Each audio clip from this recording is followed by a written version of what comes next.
નમસ્કાર. વૈશ્વિક યુદ્ધના કારણે અત્યારે જે એલપીજીમાં પરિસ્થિતિ ઊભી થઈ છે એના માટે આજે છોટાઉદેપુર ખાતે બધા ડિસ્ટ્રીબ્યુટર અને એજન્સીઝની મીટિંગ લેવામાં આવી હતી. એમાં બધા પાસેથી કેટલા એમના પાસે સ્ટોક છે અને કેટલી માંગણી છે એના રિવ્યુ કરવામાં આવ્યું છે અને અત્યારે જેટલી માંગણી છે એના માટે પૂરતું સ્ટોક એક્ઝિસ્ટ એમના પાસે કરે છે અને એસેન્શિયલ કોમોડિટીઝ એક્ટ મુજબ કોઈએ કઈ પ્રકારના સંગ્રહ નથી કરવાનું, આ બધા સૂચનો એમને આપવામાં આવ્યું છે અને જેટલા ડોમેસ્ટિક સિલિન્ડર્સ છે આ ડોમેસ્ટિક પર્પઝ માટે જ યુઝ થાય, કમર્શિયલ માટે યુઝ નહીં થાય, આ બધા કાળજી રાખવામાં આવશે એવી રીતે ઇન્સ્ટ્રક્શન્સ આપવામાં આવ્યું છે.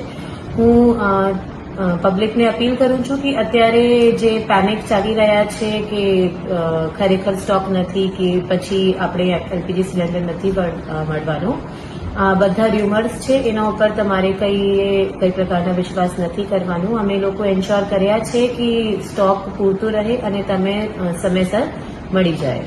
તો જે અત્યારે ર્યુમર્સ ચાલી રહ્યા છે આ તમારે જોવાનું નથી, સાંભળવાનું નથી અને શાંતિથી તમે જે સરકારી ફેસિલિટી ઊભી કરી છે એના યુઝ કરીને ફેસિલિટીના લાભ લઈ શકશો.